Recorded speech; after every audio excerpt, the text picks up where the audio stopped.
You are safe here. I've been in your position and I'm going to do my very best to help you. I will be with you till the world blows up.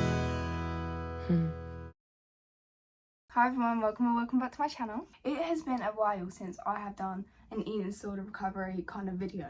It has been some time. These kind of videos bring a lot of new people to my channel, and if you are new, I want you to know that this is a safe place. I'm hoping my channel can be somewhere that you can find comfort.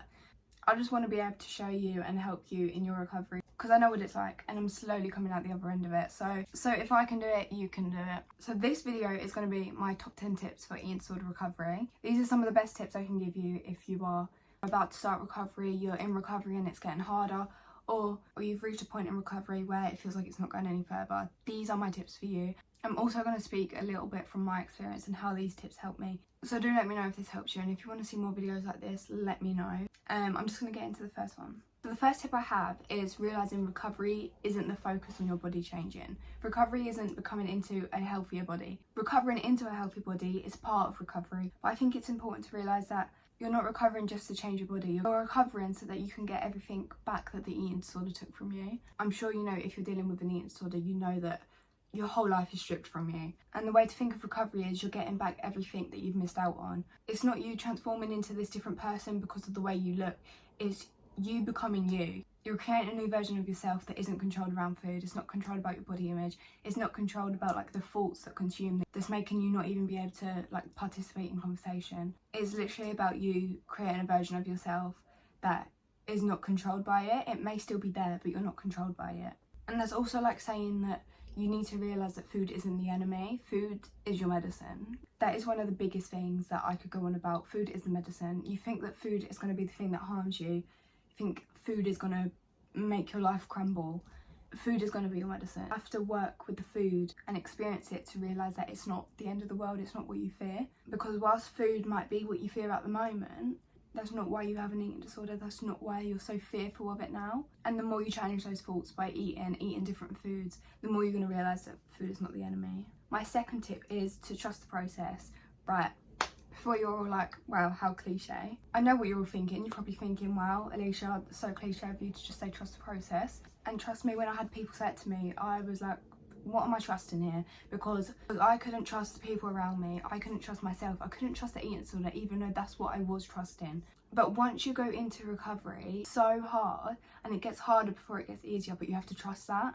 You have to trust that even after the hardest moments, that's what's going to get you through to the other side. You have to go through those hard moments to be able to realise that you have so much more freedom. Recovery can feel long and draining. It can be like, you can get to a point in it where you just feel like there's no progress happening anymore. But still, in that moment, you have to trust the process through to the next month. That month, without you realising, day by day, you're going to be making progress if you stick to recovery.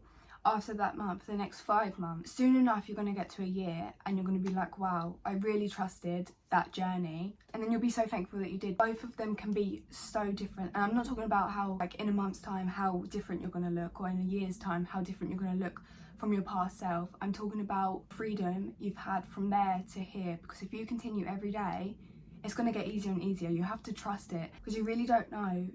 Because if you're not trusting the process, you're not going to know how far you can go. You're not going to know the end result of this. So if you go back into restricting or listening to those thoughts, it's only going to bring you back. You need to trust the process of recovery. And it might be a really slow process, but soon enough you're going to see the end result. And you'll be so glad that you've got to this part and you're not still here. My third tip is to not compare your recovery to anyone else's. I cannot emphasise this enough. Everyone's recovery is going to be different. Where there's lots of recovery influencers online that may go off to be a runner, may go off to be somebody that goes to the gym. They may go off to be this whole new person. You do not have to do that. If your main focus right now is to recover, focus on recover. You're allowed to recover at a steady pace. You're allowed to recover slower than what you thought or faster than what you thought. There's no right time and there's no wrong way to recover. If you're healing yourself mentally and physically, that's all that matters. And comparing yourself to these people that have recovered into a body that is now really strong and has abs, that does not mean that determines your recovery. You should not be doing that if you don't want to do that. If their recovery is down to them and your recovery is down to you, you have to make sure that you recover. Following someone else's recovery plan is not going to be ideal for you. It's not going to help you recover because that's suited to them. That is what's helping them. Whereas you need to focus on your own recovery, find what works best, find what's helpful, and stick with that. People don't normalise that after a restrictive eating disorder, people can recover into bigger bodies. That is 100% normal. And your body is like the least interesting thing about you. So the moral of the story with that one is you don't have to go into fitness.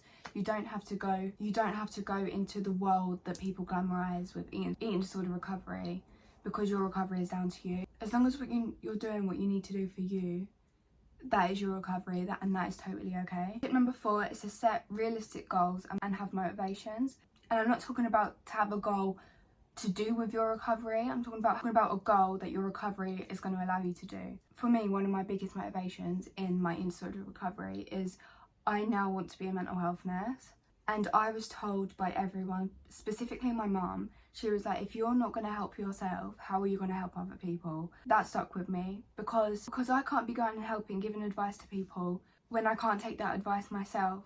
Like what kind of example am I to someone that's going through the same struggles if I'm telling them stuff that they need to do and I'm not doing it? That's not being an example, that's not being a role model, and the only way to do that is to help myself. But that's not everyone's motivation. Your motivation could be getting the grades you want in school. It could be starting a new sport. It could be starting a new hobby. It could be going to uni. It could be getting that job. It could be the goal to be able to go out with your family. It could be to live without having your thoughts control you. So make those motivations, make those goals, keep them in mind, and when you're having a hard day, remind yourself of why you're doing it. Because there's always reasons. Whether you can think of them now or not, there's a reason. Number one being the reason to live, because nobody deserves to have their life took to an eating disorder. The illness itself is so cruel. Nobody deserves that. I wouldn't wish it on my worst enemy. Tip number 5 is limit the amount of body checking you're doing, whether that's in photos, in the mirror, looking at past photos. It is not going to be helpful for you at all, especially if you're on a weight gain journey. It's going to be difficult to sit with the changes, and you constantly checking that is not going to help. It's only going to make you feel more crap. It's going to make you feel miserable because change is happening that you're not used to, and quite frankly your eating disorder doesn't want it. But what you have to remember is if you're going against your eating disorder, you're doing something right. If you're feeling guilty, you're doing something right. And your body is the least interesting thing about you. I could put money that your friends and your family and your pets and your siblings, your grandparents, your teachers, the people you work with, none of them care about the way you look enough for you to manipulate it until you're unhappy. They care about your happiness, they care about your health, they care about your soul, they care about how kind you are. Nobody's going to sit at your funeral and be like, wow, she was so skinny. Like, no, nobody's going to care about that. They're going to think back to the times you had with them when you could join in, when you did have enough energy to interact with them. So make that happen now before it's too late. And don't put emphasis on recovery being about your body. This kind of links in with the first one. But yeah, if you're coming from an unhealthy body that needs to gain weight in recovery, that needs to happen. There's no way about it, that needs to happen. But recovery isn't about your body. Recovery is a part of it, like I said. Recovery is literally about you creating a new version of you to get your life back. Recovery is about getting your life back. It's not about how your body's changing. It's not about all the things that your brain is telling you. It's genuinely about you having enough energy to function day to day. Tip number 6 is to give control to your friends and your family. Hear me out before you freak out. And you're probably thinking, no, how on earth am I meant to do this? Speak to your families and friends. Give them control, because there is no way, if you're not going to give up control, you're not going to recover. It's going to have power over you, whether you like it or not. The ways that you can give them control is let them choose food options for you. Let them make it. Let them delete photos from your phone that are unhelpful. And you have to trust them, because nothing they're doing, your friends and family aren't going to hurt you with the food that they give you or the food that they make. That food is going to be the same food that they're having, that everyone in the world is having. So there's no reason that you shouldn't. You deserve that food as much as anyone else. And you don't have to earn food. You don't have to go to the gym to be able to eat your breakfast. Or you don't have to go for a walk just so that you can eat that chocolate bar in the afternoon. That is a bunch of...